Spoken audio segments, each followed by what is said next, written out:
Voilà. Vas-y.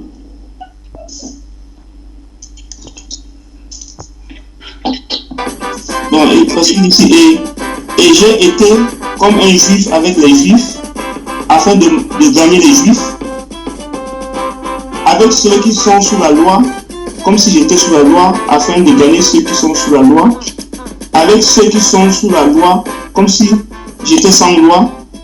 Quiconque ne soit pas sans loi, quant à Dieu, étant sous la loi de Christ, afin de gagner ceux qui sont sans loi. J'ai été faible avec les faibles, afin de gagner les faibles. Je me suis fait je me suis fait tout à tous, afin d'en sauver au moins quelques-uns. Donc, en tant que musulman, tu dois te comporter bien comme un musulman, tu dois t'abstenir de la viande, surtout que tu as aussi un but, c'est sûrement de l'évangéliser en fait. Ok, je vois. Donc, supposons que, parce que quand on est dans des contextes comme ça, toi tu es en train de prier le Seigneur pour que le Seigneur le convertisse. Lui aussi il est en train de prier Allah pour que tu arrêtes de manger le porc. Si maintenant alors lui se rend compte qu'effectivement toi tu as arrêté de manger le porc, il va dire que voilà, il va glorifier Allah en quelque sorte. Mais le problème c'est que si toi tu manges du porc, tu vas l'éloigner de toi. Mais non, je comprends, je suis dans le contexte où toi tu veux obéir à la parole sans toutefois le scandaliser parce que sachant que sa voix, la voix dans laquelle il est là, n'est pas une voix correcte. Mais tout en ayant je sais pas comment, essayer de créer une harmonie parce que vous êtes dans la même maison, vous n'avez plus le choix, comme le frère Étienne disait, vous avez des croyances différentes. Lui, il prie Allah pour que vraiment que sa parole s'accomplisse, que tu arrêtes de manger du porc. Toi, maintenant, tu entres dans le jeûne, lui va glorifier Allah, il va dire, mais Allah est grand, il a arrêté de manger le porc. Oui, mais humble, c'est pas un problème. Toi, reste humble, il se glorifie, mais tu sais ce que tu vises. Tu sais là où tu vas. C'est ce qu'on fait, c'est là où vous voulez la voix maintenant qui se rapproche de toi. Parce qu'il croit maintenant qu'il est en train de te convertir. Mais en se rapprocher de toi, là, maintenant que toi, tu vas. Justement.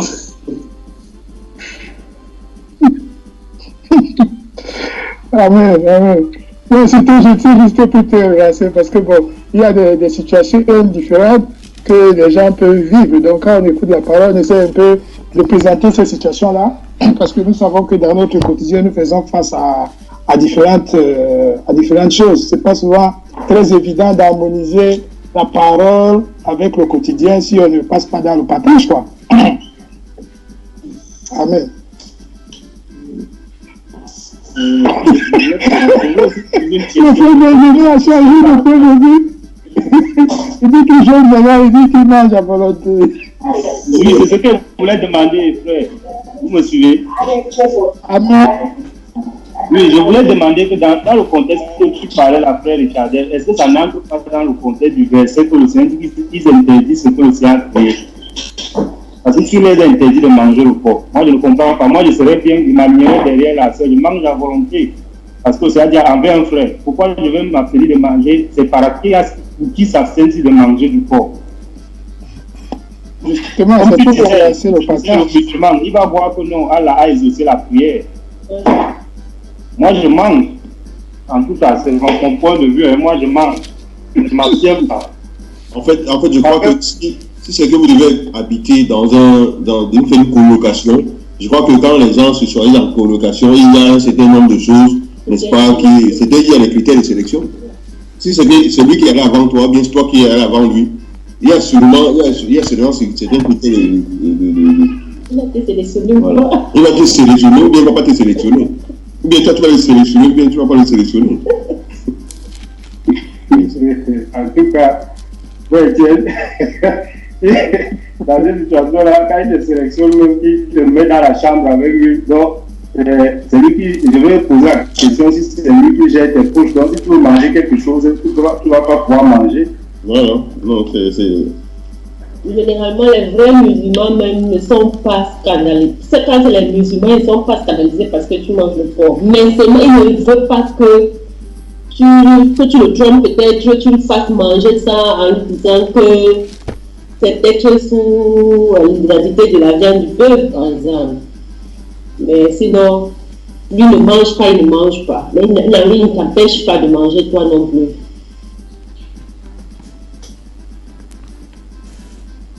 Voilà. Non, c'est vrai, il faut simuler les différentes possibilités, les différentes situations, pour voir réellement quelle est l'attitude, comment est-ce qu'on agirait.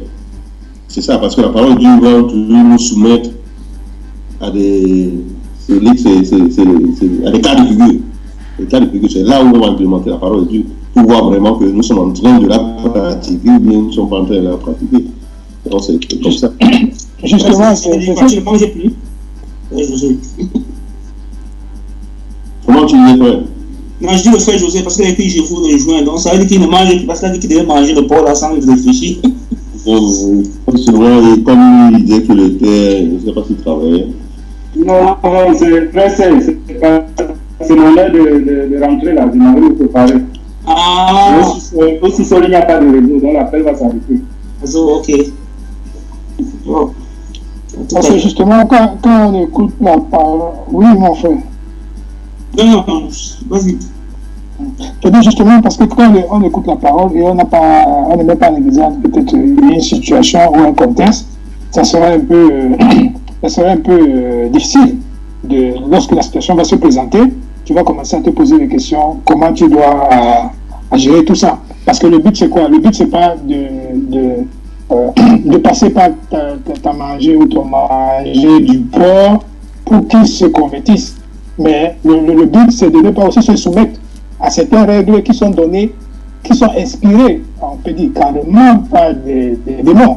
Parce que si déjà il y a des règles dans la société qui sont inspirées par des démons et qu'il faut que toi aussi tu te soumets à ces règles-là de peur que tu ne puisses pas scandaliser le non-croyant ou celui qui a une autre croyance, peut-être, je ne sais pas, par manque comment je vais dire, de révélation de l'enseignement, tu peux mal interpréter l'enseignement. Parce que tu vas te dire, ah, si j'accepte, si je ne le fais pas, je risque de être scandalisé. Donc, voilà, soumettons-nous à ce drapeau. Je ne sais pas moi, il y a des gestes, il y a tellement de choses qu'on nous demande aujourd'hui d'une manière subtile dans la société. Donc, si on ne fait pas vraiment, si on n'arrive pas à avoir le discernement, de peur de scandaliser, on risque comme ça d'entrer dans une petite fausse compromission.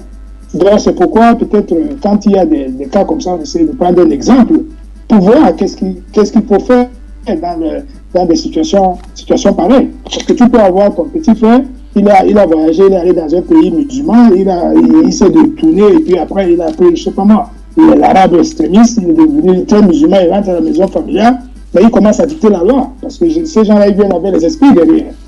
Donc, ils commencent à dicter certaines lois, certaines choses. Donc, du coup, tu verras que si tu n'es pas aussi dans le discernement, tu peux te soumettre involontairement au désir des démons. Donc, c'est un peu dans le sens là, quoi. Voilà pourquoi le Seigneur nous demande de parler, n'est-ce pas, quand on parle de ces personnes-là, nous devons parler dans la douceur et dans la crainte. Ça veut dire que même si c'est que tu habites avec un musulman, ça veut dire que nous avons fait une colocation et que vous avez peut-être lu le Coran, tu ne refuses pas, tu as juste l'évangile. Vous allez confronter vos connaissances. Si vraiment c'est une personne qui est ouverte à parler, tu vois un peu, le Seigneur peut t'appeler grâce de pouvoir lui montrer des choses que vous croyez comprendre. Tu vois un peu. Mais nous pouvons seulement nous orienter par rapport à ce que la parole de Dieu dit. Parce que nous devons comprendre que derrière une instruction se trouve toujours un esprit. Derrière une instruction se trouve toujours un esprit. Parce que la parole, c'est un esprit. Quelqu'un qui te demande, c'est comme un marabout te dit que non. Peut-être, je vais dire, tu as quelqu'un qui va voir le marabout, n'est-ce pas? Le marabout dit que non, il doit prendre 3 comprimés d'aspirine. On te dit, ah, maintenant, voilà, quelqu'un là, il m'a dit que prendre 3 comprimés d'aspirine. Tu es en train d'obéir à qui? À l'esprit qui guérit le marabout. Alors que l'aspirine en soi, si tu vas à la pharmacie acheter l'aspirine là, peut-être ce n'est rien. Mais celui qui est en train de te donner l'ordre là d'utiliser l'aspirine, c'est dans quel but? Puisque celui qui guérit même la maladie, c'est l'esprit qui est derrière, qui donne l'ordre. Nous pouvons prendre le médicament, mais c'est Dieu qui nous guérit. Donc c'est pour ça que nous en tenons aux instructions du Seigneur Jésus-Christ. Dans l'implémentation de ces instructions-là, n'est-ce pas? C'est là que nous avons besoin d'avoir la sagesse pour pouvoir implémenter. Parce que notre raison ne doit pas être une occasion d'avoir le problème avec tout le monde. Ou bien, comme on a raison, c'est-à-dire qu'on peut être en problème avec tout le monde. Non, non, non, non, non. Comment? Parce que la parole de Dieu nous demande d'être en paix avec tous.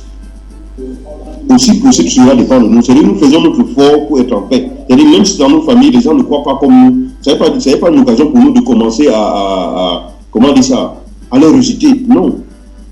Ou bien dire que non, non, on va plus vivre dans la paix. Non. Pourquoi on doit plus vivre dans la paix? Parce qu'ils ne marchent pas d'après l'évangile. Non, non, non. Nous devons être en paix avec eux.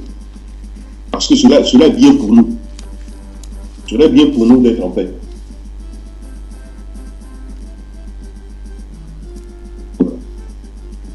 Donc c'est un peu ça. Frère Étienne, Shalom mes bien-aimés. Moi, je voulais aussi ajouter quelque chose par rapport à ce que le frère Étienne dit, que nous devons être en paix avec tout le monde.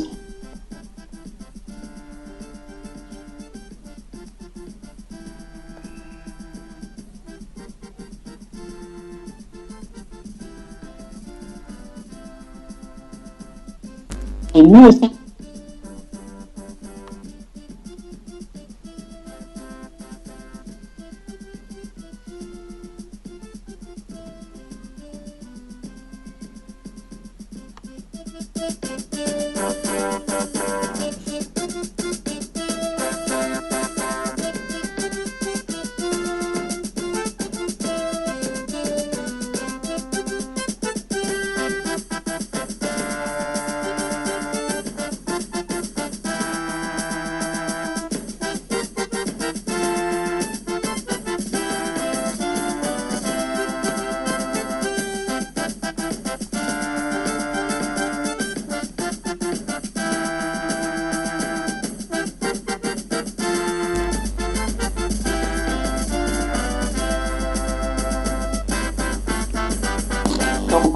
quand on a des enfants qui sont déjà presque des femmes, c'est notre rôle de conseiller aussi. Bon, au cas où les conseils ne passent pas, on ne peut pas dire quand même qu'on encourage. On ne peut pas encourager. Par exemple, quand je vois quelque chose qui ne va pas, c'est mon devoir, le rôle des mères, aussi comme de quelqu'un qui a déjà l'expérience, de dire que non, telle chose peut mal se tourner pour toi, telle chose peut te conduire, ou demain tu seras la femme de quelqu'un, il ne faut pas que ça.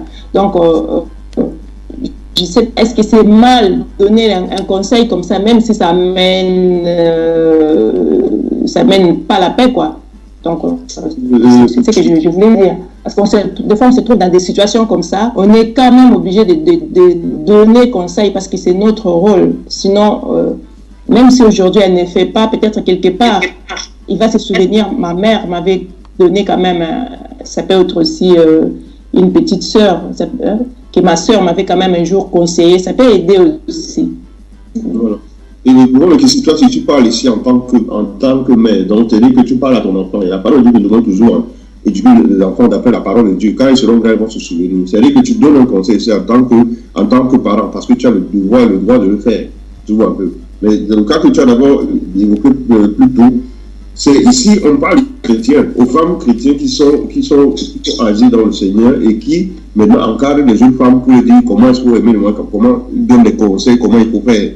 Tu vois? Mais le conseil est tous donné, il faut toujours se rendre compte qu'on parle d'après la parole de Dieu. Que celui qui parle d'après la parole. Quand tu donnes un conseil d'après la parole, dans la douceur que Dieu le demande, l'implémentation, si la personne va appliquer ou ne va pas appliquer, tu as dit ce que tu as dit. Tu as utilisé toutes les méthodes que le Seigneur a parlé. Tu n'es pas responsable de la mise en pratique, de la non-mise en pratique. Mais l'essentiel est que tu as donné le conseil d'après la parole de Dieu. Tu vois un peu. Tu peux seulement faire ce qui est possible. La Bible, quand la Bible dit que dans le livre de Romains chapitre 12, aussi possible cela dépend de toi, sois en paix avec tous. Soyez en paix avec tous. C'est-à-dire qu'on dit possible. Nous savons que nous pouvons faire que ce qui est à notre possibilité. C'est-à-dire que si c'est que nous faisons ce qui est possible pour avoir la paix, et que les gens, ceux avec qui nous voulons avoir la paix, ne veulent pas qu'on ait la paix avec eux, qu'est-ce que tu peux en faire? Tu fais seulement ce qui est possible. C'est Dieu qui peut faire ce qui est impossible. Tu peux faire seulement ce qui est possible. Si tu donnes le conseil à ta fille et qu'elle ne suit pas, tu as donné un conseil. Et ce n'est pas toujours vrai, parce que parfois, on croit souvent que quand on a éduqué les enfants d'après la parole de Dieu, et puis à un moment donné, leur vie commence à vivre comme ils veulent et tout ça, on se dit qu'on a perdu le temps de le faire. Non, on n'a pas perdu le temps. Parce que ce qu'on a fait d'après la parole de Dieu. Et Dieu sait quand est-ce que ces paroles-là qu'ils ont reçues vont entrer en action dans leur vie. Mais nous devons avoir une attitude, n'est-ce pas? Pas des gens qui rejettent, pas des gens qui ont toujours, n'est-ce pas, des bras ouverts. C'est-à-dire comme avec ta fille là maintenant, ou bien avec ton fils, si c'est que lui, ils sont devenus radicaux, tout ça, ils ont peut-être une certaine attitude. Même si eux, ils ont une attitude, je dis qu'ils se comportent comme des ennemis vis-à-vis de toi. Non, toi, tu ne peux pas te comporter de la même manière. Tu dois être dans une attitude où tu es ouvert. C'est-à-dire que, comme si eux, ils ont le droit de tout faire, de tout dire, mais toi, tu ne dois pas tout dire, tu ne dois pas tout faire. De la même manière comme la parole de Dieu nous dit dans le livre de Pierre que nous avons lu, plutôt, il dit que ne rendez pas le mal par le mal, n'est-ce pas? Mais il dit, bénissez. Parce que nous avons été appelés à la bénédiction, parce que nous avons été à la bénédiction, afin d'hériter la bénédiction. C'est-à-dire que notre, même si quelqu'un te maudit, toi tu ne le maudis pas. Même si quelqu'un te parle mal, toi tu n'agis pas comme lui. Pourquoi? Parce que la semence qui est en toi, n'est-ce pas, ne n'agit pas comme ça. Même si lui t'insulte, toi tu ne l'insultes pas. Mais ça ne veut pas dire que son insulte ne te fait pas mal, ou bien ton insulte, ça dit que ça n'a pas d'influence, quoi que ce soit, non. Mais ça veut tout simplement dire que tu, n'est-ce pas, tu digères ça. Mais nous devons toujours représenter Christ dans toutes les situations. Comment est-ce que Christ serait comporté? Parce que la parole de Dieu dit que, n'est-ce pas, on l'a frappé, on l'a traîné comme un bœuf à la boucherie, il n'a pas ouvert la bouche. Tout ce qu'il a subi, il n'a pas ouvert la bouche. Quand les gens sont venus l'arrêter, le simple fait qu'il a parlé comme ça, les gens sont tombés. Mais est-ce que ça les a venu à l'esprit que le type, si vraiment il parle seulement comme ça, tout le monde tombe dans son sens là? Non. Mais il nous a donné cet exemple-là que nous devons suivre. C'est-à-dire que nous ne devons jamais chercher à nous justifier nous-mêmes. Mais nous devons laisser que le Seigneur nous justifie. Parce que quand on cherche à nous justifier nous-mêmes, on utilise les moyens de notre intelligence. Mais quand c'est Dieu qui nous justifie, il sait comment il fait. Quand c'est le Seigneur qui nous délivre d'une situation, il sait la méthode à utiliser pour nous délivrer cette situation-là. Mais si c'est nous-mêmes qui nous voulons délivrer d'une situation, on va utiliser les moyens de notre intelligence. Et les moyens de notre intelligence vont être conduits par nos émotions, nos sentiments. Et c'est ça qui peut nous amener à la déroute. C'est pour ça qu'il a dit, à moi la vengeance, à moi la rétribution. Ne vous vengez pas vous-même, mais laissez agir la colère. Donc, c'est-à-dire que s'attendre à lui en toute situation, même dans le cas de la justice, même dans le temps de la vengeance, attendons-nous à lui. Faisons seulement cet effort, n'est-ce pas, d'être dans le couloir où il nous a placés. Dans le couloir là. Si nous sommes dans le couloir là, c'est la chose la plus importante. Et si nous souffrons en faisant du bien, rendons gloire à Dieu.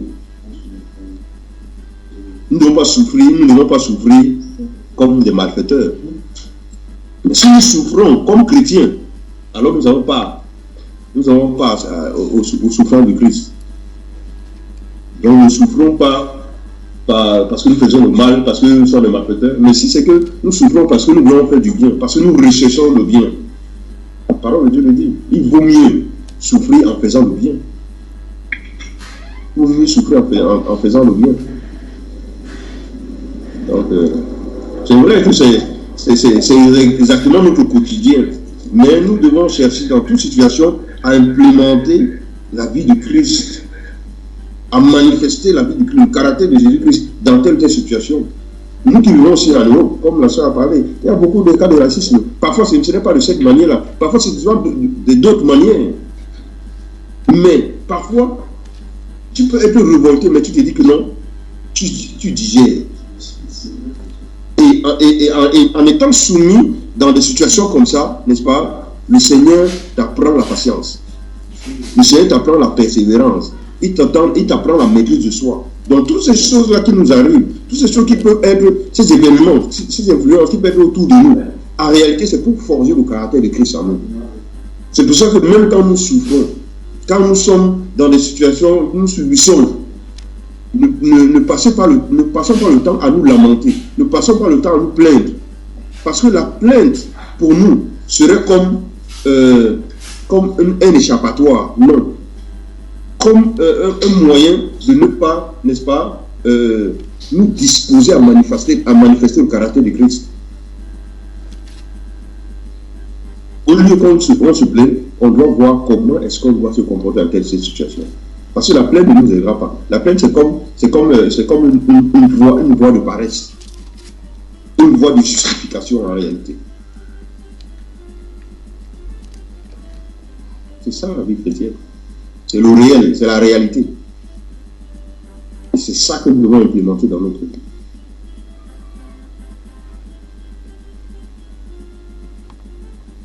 Il faut qu'on soit comme ces chrétiens d'Antioche là. Ce n'est pas eux-mêmes qui se sont dit chrétiens, mais on les a vus comme ça, dit que voilà, ce sont des chrétiens.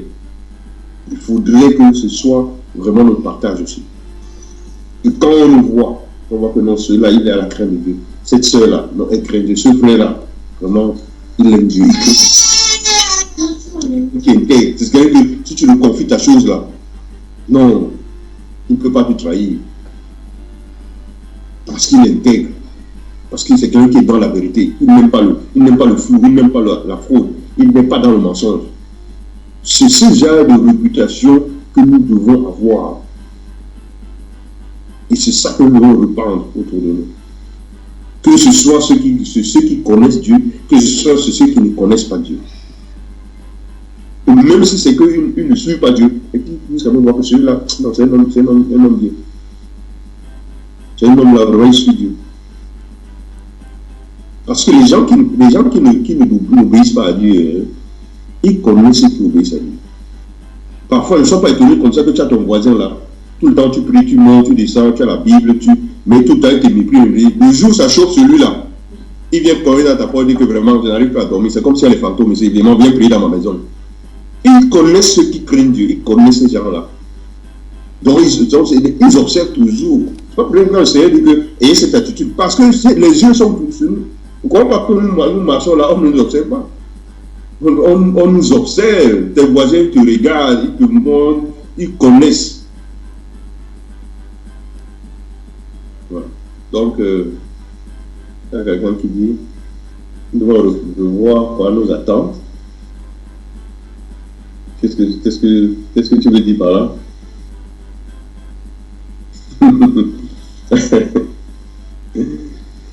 C'est ça, non? C'est vrai que quand on a goûté le miel, on veut que les autres aussi mangent le miel avec nous.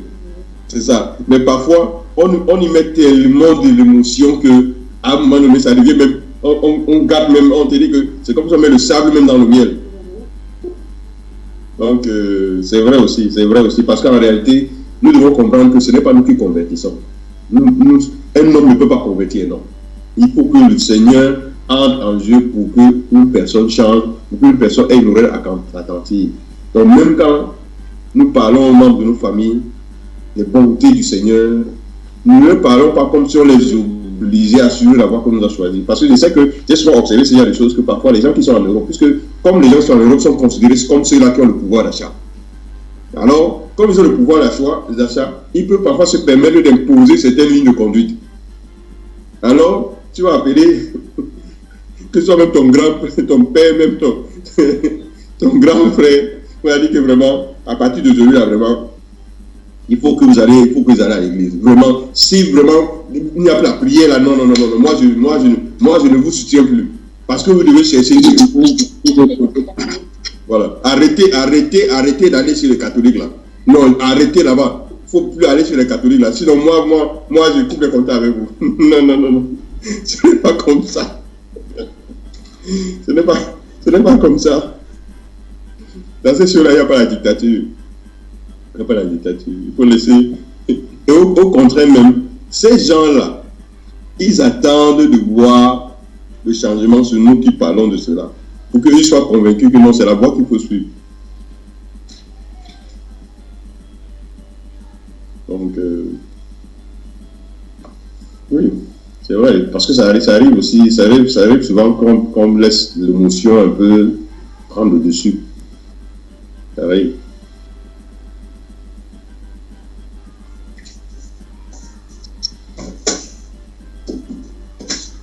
Donc, après ça, tu voulais parler? Non, ça me rappelle un peu quand il venait d'être converti. Tu as traumatisé les gens. Je m'attelais chaque soir, j'envoyais des enseignements, je m'attelle. Jusqu'au jour où le Seigneur dit que hey, tu veux me remplacer, c'est qu'est-ce que soit ça? Ça, c'est mon affaire, ça laisse ça.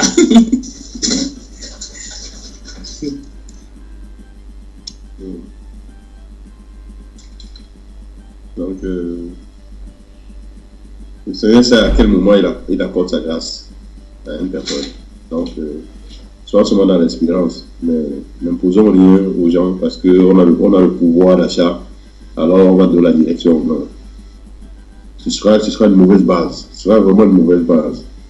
Moi, j'ai vu des gens comme ça arriver parce que c'est que on a la réputation que si quelqu'un veut se marier, il faut aller dans une église le veiller.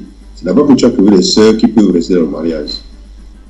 Alors, quelqu'un qui bat comme ça, il dit vraiment, je vais me marier. On dit que non, tu veux te marier, non, toi tu n'as pas, tu es un mondain et tout ça. Il dit, mais moi je veux devenir chrétien aussi. Comment? Non, il faut te baptiser. Il te baptise, il prend la femme, il part avec la femme. Et puis après, il continue dans son ancienne vie. Tu vois un peu. Donc c'est des choses, quand c'est des choses qui sont forcées comme ça va aller dans tous les sens. Et finalement même, ça va avoir la destruction. Et il y a des sœurs comme ça qui ont vraiment qui ont payé de leur vie pour ce genre de choses. Donc, soyons vraiment méticuleux et disons-nous que c'est Dieu qui fait l'œuvre. Même quand nous allons devant le Seigneur, même quand le Seigneur nous fait grâce de marcher dans la vérité, de nous éloigner des choses de mauvaises œuvres, nous disons jamais à nous que nous faisons ça de nous-mêmes, que nous avons la capacité. Non. C'est Dieu, c'est lui qui produit ce vouloir et ce faire en nous. Selon son bon plaisir. C'est lui qui permet qu'on arrive, n'est-ce pas, à vivre sans mentir, qu'on arrive à vivre sans tromper, qu'on arrive à vivre vraiment sans commettre des choses ignobles. C'est lui, c'est sa grâce qui permet qu'on arrive à le faire. Donc ce n'est pas nous-mêmes, non. Pourquoi nous ne pouvons pas avoir cette prétention-là? Et de la même manière, donc, nous ne pouvons pas prétendre que c'est nous qui avons converti les gens dans notre famille, que non, il faut à tout prix qu'ils croient. Ou comme à tout prix qu'ils commencent à aller à une assemblée, il faut à tout prix que il faut à tout prix. Vous avez prié aujourd'hui, vous avez médité quoi aujourd'hui, on devient les policiers. Non, on ne peut pas le faire. Ce sera comme on dit, contre-productif.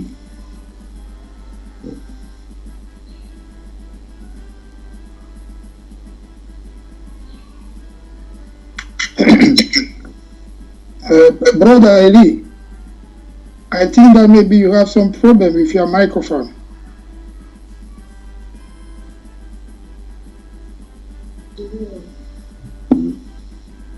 Frère Eli, si tu es là, je ne sais pas si tu as un problème avec ton micro, si on a du mal à t'écouter là.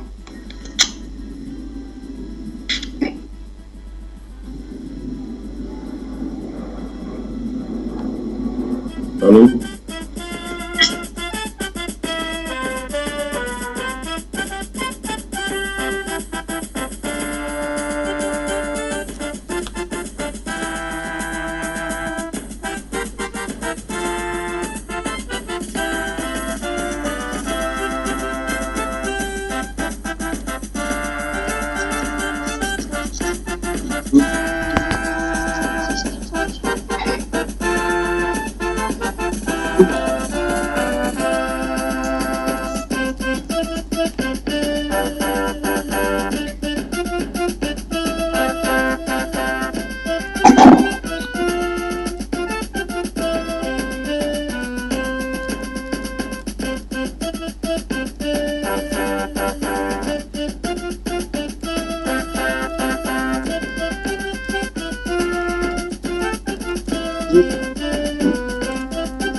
En effet, le monde va passer, nos objectifs vont passer, seul Jésus ne passera pas. Allemand de la sainteté, bonjour. Bonjour, bonjour, Bonjour, bonjour. Voilà. Content de t'avoir parmi nous. Voilà, je vous aime. Il y a le frère Yannick, il est encore dépensé aujourd'hui.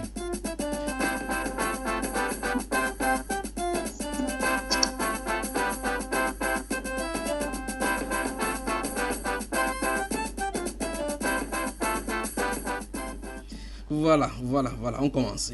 Avec cette respiration musicale et on recommence maintenant dans quelques instants.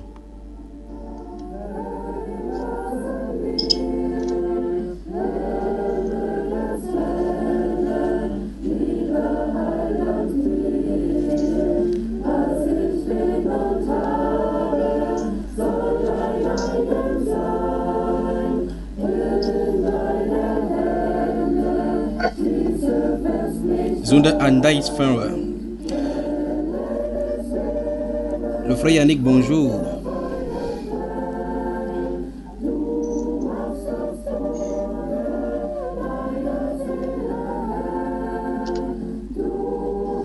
Bonjour, frère Junior, bonjour. Tu sais que je t'aime, n'est-ce pas? Je le sais, je l'ai vérifié au pays. La sœur Pérec, bonjour.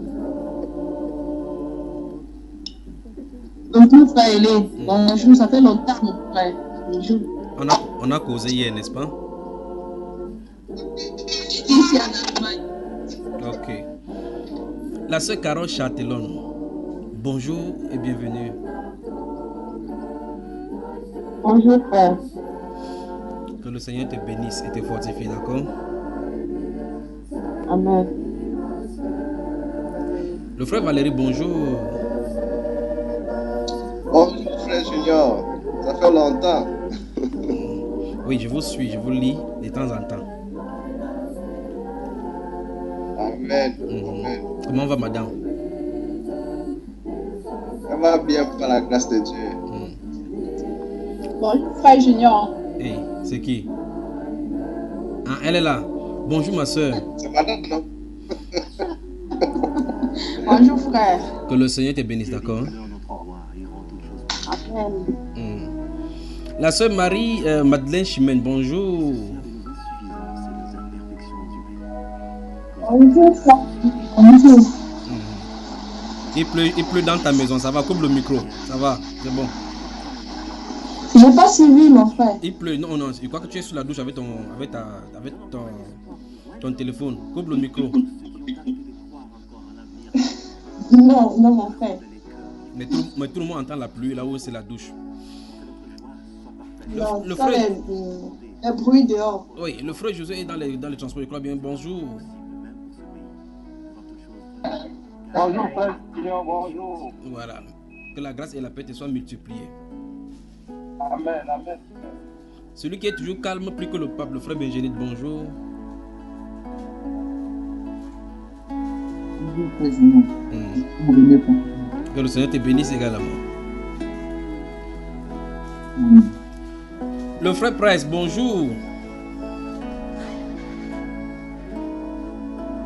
Bonjour, brother Eli. How are you? Comment tu vas? I'm fine. And you? Fine, thank you. How are things evaluating? Welcome. Yeah, I'm really welcome. I'm really pleased to meet you people now. Okay, I we saw are that happy you. to have you with us. Thank you very much. I saw that you people had difficulty in dealing with the issue of the pork meat between Christian and Muslim. Yes, we have to find the decision what to do. Yeah.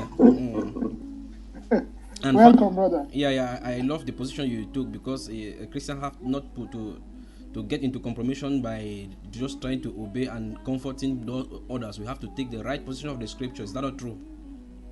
Amen. What about the family? Oh, thanks God, everything is okay. Amen. Le frère Yassine, bonjour. Bonjour mon frère, bonsoir. Que la grâce et la paix de notre Seigneur te soient multipliées. Amen.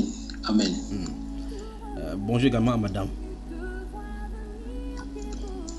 Elle a reçu. Voilà. Je crois que tu es l'une des personnes qui peuvent conseiller ceux donc qui sont endurcis dans le célibat que le mariage est effectivement bon, n'est-ce pas? Ainsi l'a dit le Seigneur. Amen. Heureux pour ceux donc qui, selon le livre de Proverbes, a trouvé la femme selon le cœur du Seigneur, qui est un don du Seigneur. Heureux vraiment. Oui. Mais je ne sais pas pourquoi on ne dit pas heureux la femme qui a trouvé l'homme selon le Seigneur. Pourquoi? Bon, ça ne vous concerne pas, c'est les hommes, c'est les femmes. Le frère Serge, bonsoir. Bonsoir, frère Junior. Comment tu vas? Heureux de t'avoir ce soir. Assez bien. Et toi-même? Je ne sais pas si vous voyez ma vidéo. Tout le monde va bien. Et toi-même? Je vais très bien, par la grâce de Dieu. Je crois que c'est à toi, j'avais parlé de madame parce qu'il voit toujours ça écrit là-bas. Il était sérieux, il voit toujours là dans un coin de maison où il s'est un peu carrelé, noir, blanc. Comme en pierre. Justement. Tu lui en avais parlé? On en avait parlé, bon. J'ai essayé déjà un peu par 2 fois. Je ne sais pas si tu as vu ça sur Skype de te joindre, mais bon. Je comptais cette semaine t'appeler plutôt sur WhatsApp peut-être pour qu'on en parle. Ok, mais dans ce cas, après donc la soirée, nous allons en parler, n'est-ce pas, frère? Amen. Voilà. Je crois que j'ai fait le round-up, j'ai fait le tour. Non, la sœur Rosalie, bonjour. Elle m'attendait au tournant comme ça, il n'a salué pas, me dit qu'il n'est pas salué. C'est Rosalie, bonjour. Bonjour, frère Junior. Bonjour, frère Junior. Sois le bienvenu. Merci beaucoup. Et mon frère Étienne, bonjour. Bonjour, bien-aimé frère Junior. Oui, le seul frère qui m'écrit à partir de 4 heures pour demander si je suis présent. Bon, que le Seigneur te bénisse. Alors, je suis à votre service. Comment vous allez ce soir? Si vous voulez bien, on prend un thème là. J'ai écrit quelque chose ici. Si vous avez quelque chose à partager, à moins que vous ayez quelque chose à partager. S'il y a des questions. Et puis donc, on passe dans la deuxième phase. On pourra prendre des questions peut-être, ou bien travailler sur ce thème-là à la deuxième séance.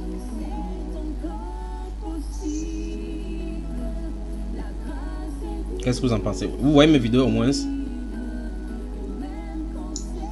On te voit très bien, frère. Je suis quand même curieux avec la machine-ci. Ok, donc de toute façon, que le Seigneur soit glorifié. Alors, je suis à votre service.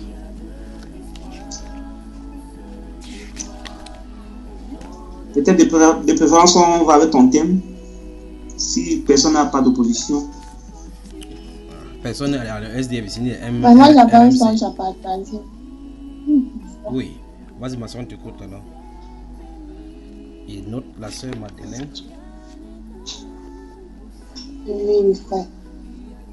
C'était cette nuit. J'étais couchée, je dormais et je me suis retrouvée comme dans une salle de classe avec d'autres personnes. Tout à coup, il y a le ciel, comme si le Seigneur était en train de secouer le ciel. La lune est passée, ça s'est enfui et le soleil aussi s'est caché dans... La sœur Madeleine, je crois que ce songe-là également interpelle l'Église et l'humanité. Je crois que, permets un peu, tu parles étant tranquille afin que que ton son soit constant, d'accord, et qu'il n'y ait pas de fluctuations, d'accord. Voilà, comme les micros sont fermés. Donc, on recommence donc. Que le Seigneur te bénisse. Amen. Je disais donc, j'étais comme dans une salle de classe et avec d'autres personnes. On était en train de travailler. Tout à coup, c'est comme si le Seigneur a secoué le ciel. Comme il dit dans sa parole qu'il va rouler le ciel comme un manteau. Quelque chose comme quand vous voulez sécher la Bible, vous secouez d'abord. Et la lune est passée, ça s'est enfui. Et le soleil aussi, ça allait se cacher dans un coin. La lune ne voulait même pas rester sur place. Le ciel était sombre tout à coup. Tout le monde regardait comme un spectacle. Tout le monde regardait, mais ça ne disait rien aux gens. Après, je suis sortie. J'ai dit, mais vous ne voyez pas ce qui se passe? J'ai dit dans mon cœur, le Seigneur avait prévu ça. Il avait prévu ça. Il avait déjà dit ça. Il avait dit qu'il allait faire ceci. Et tout à coup, ça m'est venu dans le cœur de dire aux gens de se repentir. Parce que je savais que le Seigneur était en colère. Et j'ai aussi reçu comme mon être, comme si, après cela, ses enfants devaient recevoir le Saint-Esprit. Tout à coup, quand j'ai ouvert ma bouche pour parler, il y a un monsieur à côté qui m'a dit, laisse les gens avec ces histoires-là de repentance. J'ai dit dans mon cœur, ah ok, il n'y a pas de problème, de toutes les façons, je suis une femme, c'est pas à moi de dire aux gens de se repentir. Je suis restée tranquille. Tout à coup, j'ai commencé à marcher, il y avait comme une piste et un chemin normal. J'ai voulu prendre le raccourci, je savais que le Seigneur me regardait, je savais que le Seigneur avait les yeux sur moi. Et je ne sais pas, je ne voulais pas, mais j'ai pris ce raccourci. Après, j'ai entendu une voix venue du ciel qui me disait, est-ce le moment? Est-ce le temps de prendre le raccourci? Et puis j'ai compris directement que c'était à moi. J'ai reconnu que c'était la voix de Dieu. Et je suis retournée, j'ai dit, ok, j'ai compris. J'ai refait le demi-tour et je suis allée passer sur la route normale. Et puis je suis partie. Donc tu vois moi, c'est terminé là. Oui, mon frère. Et donc tu vois donc que le Seigneur ne veuille pas, comme la Bible le déclare dans le livre d'Hébreux, il faut qu'on suive le chemin droit, n'est-ce pas? Et que les genoux qui fléchissaient dans le monde, dans quelque direction que ce soit, c'est plutôt se raffermissent. Mais tant que tu veux prendre le raccourci comment? Alors qu'il y a le chemin est déjà tracé, Jésus. On veut prendre le chemin, on veut prendre le raccourci comment? Ce qui est mal dans ce sens, je n'ai pas voulu prendre ce raccourci. Mon corps, j'ai senti mon corps se diriger vers là. Donc, comme je suis partie, je savais que c'était mauvais. Donc comme Sergio Paulo a dit que son cœur lui dit de monter, son corps lui dit de descendre. C'est ça? Donc, ma soeur, tu vois donc que sans le Saint-Esprit, c'est que le corps nous poussera à la direction qu'il veut, n'est-ce pas? Oui, mon frère. Cela me rappelle ce que le Seigneur m'a montré il y a cela 2 ou 3 jours, qui m'a terrifié. S'il y a un des songes qui m'a terrifié, c'est cela. Ça concerne non seulement le monde entier, mais le Cameroun en particulier. Je crois que vous aurez l'exclusivité ici. Vous voyez, celui-ci aussi maintenant. Voilà les gens qui dérangent, ils veulent seulement que je m'occupe d'eux alors que je suis en plein allemand maintenant. Alors donc, avant-hier, je me suis allongé pendant que je méditais et puis subitement le sommeil est venu sur moi. Vous m'entendez bien, n'est-ce pas, frère? Oui, frère. Et puis j'ai vu l'un des plus grands rassemblements. Je crois que l'une des fois quand je venais de commencer avec le ministère, j'avais vu un rassemblement des guerriers et Satan en haut là-bas. Dans le deuxième, c'est lorsque la Bible parle d'Éphésiens au chapitre 6. J'avais vu ces guerriers là. En ce temps-là, ils se préparaient pour un combat, mais je ne savais pas pourquoi ils se préparaient. Mais cette fois-ci, le rassemblement que j'ai vu, c'est tout. Ceci est présidé. C'est un rassemblement qui a eu lieu. Je ne sais pas dans quelle région, ne me demandez pas où ça s'est trouvé, mais je me suis souvent retrouvé. Ah, c'est frère, c'est terrible. Un rassemblement satanique. Et Satan lui-même qui présidait ces cérémonies-là. Il était véritablement fâché parce que ses objectifs n'atteignaient pas dans le monde comme il le voulait. Il était furieux contre ses serviteurs. Et parmi ses serviteurs, principalement dans cette vision quand il était de regarder, ce sont des différentes religions qu'il a eu à créer et à envoyer sur la terre. Donc des représentations. Vous êtes dans la même salle là, vous avez ouvert dans 2 trucs différents les frères là. C'est pour ça que ça dérange comme ça. Alors donc, ce sont des représentations des différentes religions. J'ai remarqué principalement la femme béninoise qu'on appelle Parfaite Banamé ou Banamé qu'on appelle. Celle qui dit qu'elle est Dieu le Père. Et là, elle était même têtue même devant Satan. Têtue, cette femme-là. Donc, vous voyez, il dit bien tout le monde entier était rassemblé à ces réunions-là. Il ne sait pas ce que c'est fait. Chacun donnait le compte rendu de sa région. Chacun donnait le compte rendu de sa région. Et c'est je vais toucher pour le cas du Cameroun parce qu'il est en train de réclamer le sang au Cameroun. Et puis il a prononcé des malédictions, des choses terribles et envoyé certains démons qui vont descendre pour le Cameroun. C'est cela que je vais glisser. Alors donc, les gens donnaient des comptes rendus pour les travaux qu'ils ont fait sur la terre. Ils félicitaient d'autres et ils donnaient des sanctions. Là, il était terrible, vraiment terrible. Il était dans un espace des trônes élevés bizarres. Et puis les gens passaient. Et ce que j'ai remarqué, c'est que sa tête tournait comme ça. Il n'a pas besoin de se tourner pour pouvoir regarder à une direction donnée. C'est quand même curieux ce que le Seigneur montre là. Donc, il pouvait se tourner pour causer avec les gens qui étaient around him, tout autour de l'endroit où il était. Il ne se tournait pas pour regarder. On regardait tout simplement et puis son visage se tourne de l'autre côté là-bas, furieux. Furieux. Lorsqu'il fallait qu'il gronde ses serviteurs et demandait pourquoi telle chose n'a pas été soumise. J'ai vu comment il punissait véritablement les démons avec cette puissance terrible qui émanait de lui. Maintenant, ce qui m'étonne, je vais raconter seulement ça pour le Cameroun parce que ça c'est une autre direction pour le Cameroun parce que c'est à cause des choses qu'il a prononcées sur le pays. La femme Banamé là refusait d'abord d'atteindre à la réunion parce que j'ai comme l'impression qu'elle avait désobéi à une règle que Satan lui avait donnée. Parce que sa puissance venait de lui, effectivement, ça émanait de lui. Et puis Satan lui a demandé de venir à la réunion. En fait, la réunion était tenue. Elle est sortie des rangs et puis elle venait avec ses serviteurs comme une papesse qui marche avec les gardes du corps tout autour. Elle venait avec la tête baissée.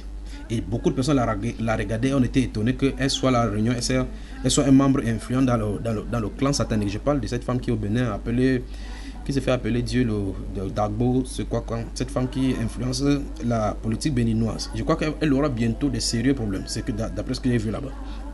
Maintenant pour le cas du Cameroun, c'est ça qui m'a étonné et le pays ici m'étonne principalement comment le Seigneur peut aimer ce pays ici comme ça. Je ne sais pas pourquoi. Satan s'est fâché principalement contre le Cameroun parce que ses objectifs ne marchaient pas dans le Cameroun. Il réclamait donc le sang. Et j'ai entendu, je me suis tenu là-bas avec un frère, je ne sais pas quel est le frère qui était à côté de moi. Devant lui, nous l'avons défié. Je me souviens encore cela, mon corps panique à cause de la façon dont j'ai vu le diable s'est fâché contre nous. Et il ne pouvait pas se lever là-bas à vous parler des divinités. Il ne pouvait pas se lever de son trône pour pouvoir nous arrêter. J'ai comme impression qu'il avait peur d'être scandalisé par le nom devant ses serviteurs avec le nom puissant de Jésus qui était proclamé contre lui. Il a délégué un démon qu'il a signé et assigné contre le Camerounais. Et puis il a prononcé des malédictions sur le Cameroun. Et dans cette malédiction-là, justement, il pouvait ressentir, chaque Camerounais pouvait ressentir cette malédiction-là directement. Donc, quel qu'en soit l'endroit où vous vous trouvez, il a parlé en parlant de fourmis, puis il a appelé le nom d'un démon qui n'aimait pas permis de donner maintenant. Il a prononcé et assigné ce démon de traiter avec le Cameroun jusqu'à ce que le sang coule. Voilà ce qu'il en est. Et donc, ce démon-là est sorti dans sa présence pour venir donc pour ces choses-là. Et les Camerounais, quel qu'en soit le cas, l'endroit où ils se retrouvaient, je voyais effectivement qu'ils avaient quelque chose comme le fourmis. Donc, c'est comme si, écoutez très attentivement, un peu comme dans une zone, il y a des fourmis, vous vous cachez dans une zone et puis il proclame, il suffisait qu'il parle, qu'il y ait des fourmis sur la terre et le fourmi était partout. Je ne sais pas si c'est ce que ça veut dire. Alors donc il a proclamé quelque chose comme ça sur le Cameroun et ça arrivait mais à partir de la terre pour monter vers les gens. C'était terrible, c'était terrifiant. Donc Satan réclame le sang des Camerounais. Et il y a des démons qui sont assignés pour pouvoir traiter avec le Cameroun. Mais je remarque effectivement que les prières qui sont faites dans le pays du Cameroun ont beaucoup, sinon, terrifié le camp ennemi et a empêché Satan d'agir sur beaucoup de ses plans. Et je rends grâce à Dieu pour cela. Donc c'est pour ça que j'invite vous, le Camerounais, qui êtes à la diaspora et pour tous ceux qui sont dans le pays, dans notre pays, en quelque lieu que ce soit, parce que ce que j'ai remarqué, c'est que cette malédiction a touché tous les Camerounais, quel qu'en soit l'endroit. On n'a pas besoin d'être dans sa présence là-bas. Le frère qui était à côté de moi, nous l'avons défié en face en disant que nous ne laisserons jamais notre pays entre tes mains et tu ne gouverneras plus sur notre pays de la façon comme tu as fait dans le passé. Et il s'est fait fâcher là-bas, sa tête tournait, ses yeux étaient rouges, et ainsi de suite. Frère, c'était horrible de voir ces moments-ci principalement. Et c'est ce style de démon qu'il a amené en sa présence. Et puis, cette démon-ci était l'un des plus puissants principautés qui puisse y exister. Et il a dit que je t'envoie au Cameroun maintenant, tâche de ne pas faire, échouer le plan comme les autres en ont fait. Donc, il est temps que les Camerounais encore redoublent des prières. Nous allons encore rentrer dans les jeûnes, dans les prières pour ce pays-ci parce que ça va péter à tous les moments. Et quand ça va péter à tous les moments, vous allez voir les gens se comporter. Et vous pouvez voir cela, comment les gens vont dans des champs et font des sacrifices humains. On découpe les êtres humains comme si c'était de coq, comme si c'était la poule. Les gens trouvent ça normal. C'est terriblement anormal qu'un être humain puisse prendre le couteau, quels qu'en soient les différents qu'on puisse avoir dans le pays. Pour qu'un être humain puisse prendre le couteau pour faire du mal à un être humain, découper tel que nous voyons dans les réseaux sociaux, il faut qu'il y ait une possession démoniaque de haut rang à l'intérieur. Des gens font des charmes, des charmes pour se protéger, ainsi de suite. Les démons sont en train d'entrer dans le corps. Et voilà donc comment les gens, même si on dit par exemple qu'ils ont des armées, il va falloir qu'ils passent par la délivrance. Sinon, tôt ou tard, ces gens seront des violeurs, des grands brigands plus tard. Ils sont seulement en état de sommeil. Voilà donc là où le pays est livré. Dans le sang, Satan réclame le sang au Cameroun. Et il risque de créer des grands conflits que ça pourra nous engendrer sur beaucoup de plans, principalement avec ces choses de tribalisme. Il se pourrait que cet esprit-ci crée des zizanies dans différents flancs pour pouvoir pousser les gens les uns les autres et en profiter pour s'emparer des âmes des personnes. Donc nous, frères qui avancent pas à la vocation céleste, il est temps que nous prions et participions à l'aspersion des sangs de Jésus-Christ dans nos propres vies par la sanctification de l'esprit. Voilà donc ce que j'ai vu qui est terrifiant. Mais ce spectacle était terrifiant parce que c'est une assemblée. J'ai comme impression que c'est la première de l'histoire du royaume satanique, ce que j'ai vu là-bas. Il y a des réunions qui se prennent par région. Il peut aller sous la mer, prendre des réunions sur Mars, sur Jupiter, ainsi de suite, sur Elion, là-bas, de l'autre côté, là, dans ces régions-là, pour prendre là-bas sur Zazulon, pour prendre des réunions là-bas, faire des réunions. Mais ceci, c'était la réunion où tous les différents compartiments de tout l'univers étaient assistés à cela. Ils prenaient point par point. Ah, c'est terrible, Satan, c'est terrible. Que le Seigneur vous bénisse, allemand de la sainteté. Ne vous inquiétez pas, moi-même il parle comme ça, je suis tout tremblant encore à cause de cela. Je crois qu'il va falloir que pour ceux qui sont du Cameroun puissent prier vraiment pour le pays. Le temps arrive où les choses bizarres vont commencer à se passer. Et même avec des catastrophes, ils peuvent créer des catastrophes. Parce que celui-ci que j'ai vu sortir. Ce qui est curieux, c'est que dans l'assemblée, là, on a parlé, on a pu sortir de l'assemblée, là, on passait au travers des gens, on ne parvenait pas à nous voir, on ne parvenait pas à nous attraper. Pourtant, il était question qu'ils nous attrapent là-bas, ils nous traitent d'abord comme les premiers Camerounais. Donc, vous qui vous engagez à prêcher l'évangile, prémunissez-vous principalement du nom puissant, du nom glorieux du Seigneur Jésus-Christ, et que comme notre sœur Madeleine a vu là-bas concernant sa vie et ce qui arrivait sur la terre, Dieu va secouer la terre, secouer les cieux. Comme il a dit qu'il va ébranler, les cieux va ébranler. On va vivre des choses de la Bible, mais il n'y a pas le temps d'ouvrir la Bible pour savoir de quoi il est question. C'est seulement ceux qui ont lu la Bible qui vont savoir que ceci sont les événements célestes. C'est Dieu qui va intervenir dans le règne humain. Mais cette fois-ci, il intervient pour secouer et pour montrer qu'il est le tout-puissant qui contrôle tout l'univers. Satan sait ces choses, c'est pour ça que cet événement s'organise pour pouvoir créer des années sur la terre, parce que l'ordre est en train de se déplacer depuis les cieux. Alors que le Seigneur vous bénisse.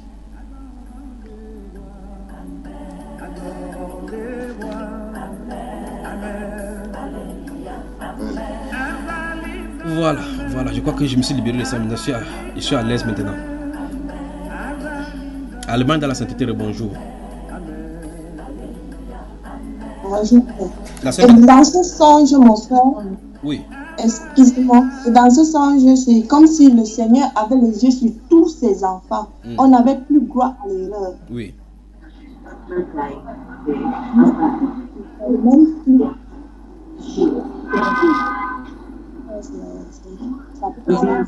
Oui, la sœur Madeleine, tu dis? Je disais, et dans ce songe, le Seigneur, quand je ressentais la chose, c'est comme s'il avait les yeux braqués sur tous ses enfants.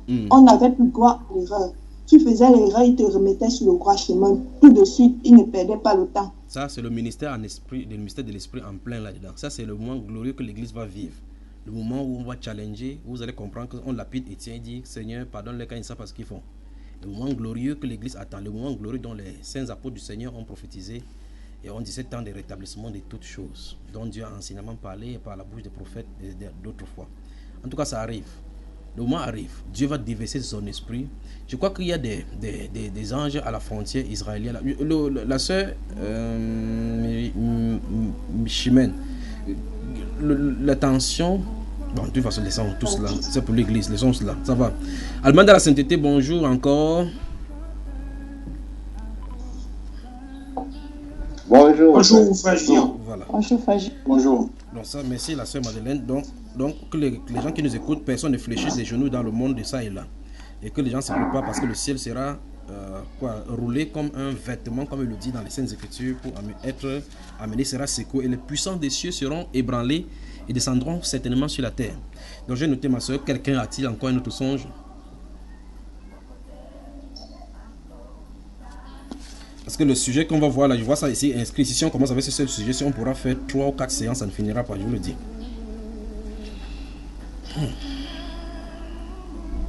Si vous n'avez pas de songe, je fonce donc dans les Écritures, on voit. Amen. Ok. Allô, frère. Oui. Je veux en fait partager un songe là que j'avais déjà eu. J'ai déjà eu à partager ça, je pense, ici à l'Assemblée, mais avec les événements et le sang qui est réclamé, en fait, je comprends mieux ce que le Seigneur montrait en fait dans ce songe-là, quoi. Donc, dans ce songe... Le frère Béger, tu es dans un environnement fermé, je ne sais pas si tu es fermé, donc tu parles et il y a la résonance. Le son, il y a un peu d'écho, je ne sais pas. Donc vas-y, recommence, voir. Allô? Oui. Est-ce que c'est mieux à présent? C'est mieux, mon frère, vas-y.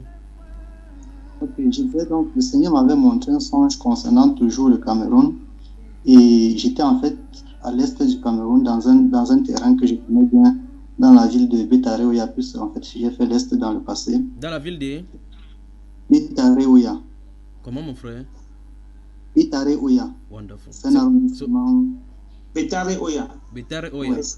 Wonderful. C'est à l'est du Cameroun. À l'est du Cameroun. À l'est du Cameroun. Oui. C'est des régions abandonnées. C'est là où le Seigneur va mettre son pied lorsqu'il va faire son entrée au pays. Allons-y, oui, mon frère. Donc, j'étais en fait dans ce terrain-là en train de traverser avec d'autres personnes. Et tout à coup, le ciel s'est en fait ouvert.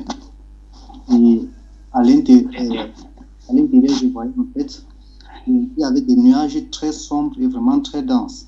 Et vraiment épais.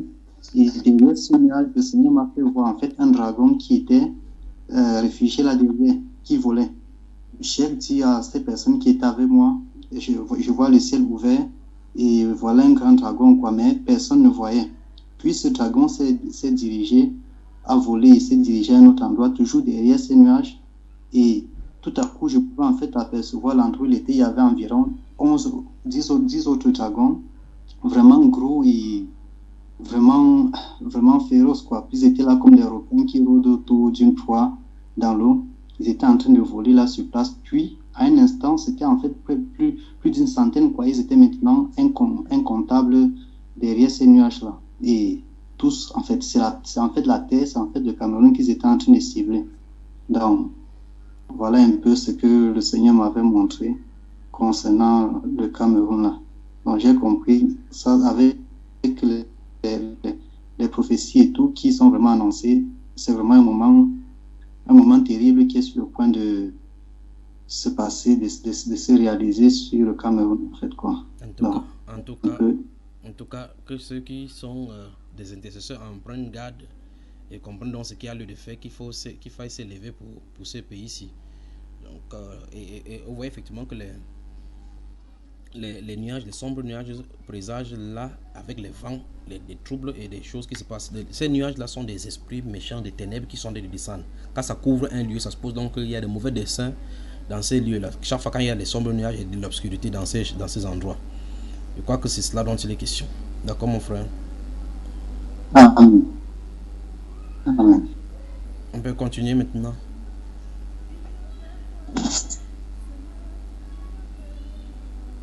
Amen, mon frère, tu peux aller si c'est possible. Ok.